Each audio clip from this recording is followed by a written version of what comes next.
اصحاب کہف کا واقعہ یقیناً ایک عجیب واقعہ ہے، یعنی اللہ تبارک و تعالیٰ کی قدرت پر آدمی کا ایمان اور مضبوط اور قوی ہو جاتا ہے اس واقعے سے۔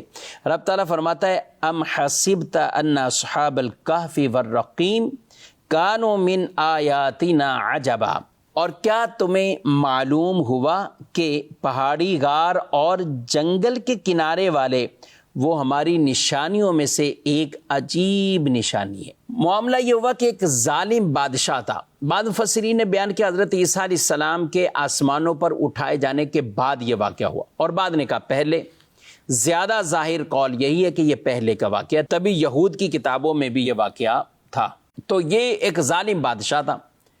اس ظالم بادشاہ نے جب ہر طرف سے لوگوں کو سزا دینا، سرزنش کرنا اور وہ بت پرستی کی طرف لگا رہا تھا، تو یہ چند جوان تھے کہ جن کی تعداد 7 بھی بیان کی گئی، یہ ایسے تھے کہ اپنے دین بچانے کے لیے، اس کی حفاظت کے لیے یہ وہاں سے انہوں نے رخ کسی طرف کر لیا، اور یہ اس پہاڑی کے پاس پہنچے، یہاں تک کہ ان کے پیچھے جو وہ کتا تھا اس کو بھی کنکریاں اور کچھ مارتے تھے کہ یہ چلا جائے، مگر وہ نہ گیا، وہ بھی ان کے پیچھے پیچھے رہا۔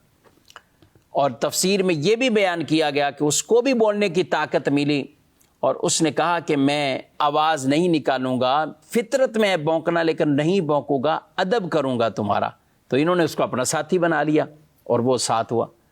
تو وہ غار کے دروازے پر، اب یہ اندر ہے، اور یہ کتنا ٹھہرے رہے، برسوں گزر گئے۔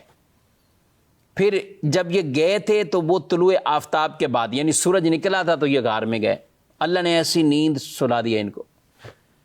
اب جب یہ بیدار ہوئے ہیں تو اس وقت سورج غروب ہو رہا تھا، تو یہ کہتے ہیں کہ شاید آج یا کل ایک دن ہم سوئیں، آدھے دن، ایسا ہی کچھ۔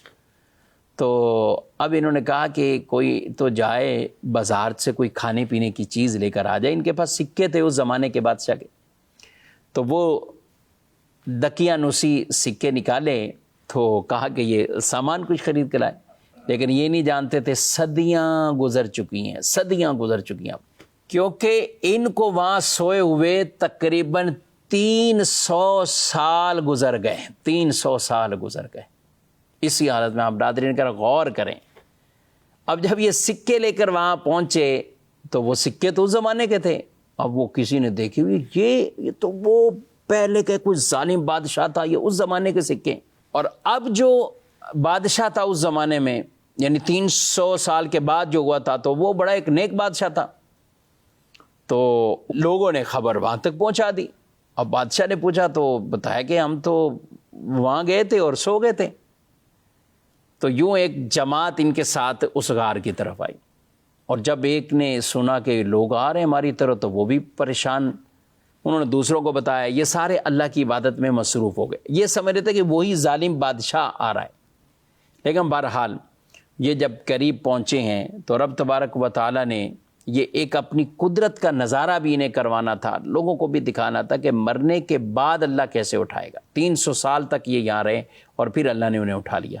یوں لوگ ان کے اس غار کی طرف آئے، اور جہاں تک تفاسیر میں موجود ہے کہ بادشاہ سے ملاقات بھی ہوئی، معانقہ بھی کیا، وہ نیک بادشاہ تھا، اور اس سے ان کے وزیروں نے پہچانا کہ وہ صدیوں پہلے ایک بادشاہ ظالم تھا، اس کے دور کے یہ سکے ہیں، اب تو سکے کرنسی یعنی اب چینج ہو چکی، تو اس سے ان کی پہچان ہوئی کہ یہ کتنے 100 سال۔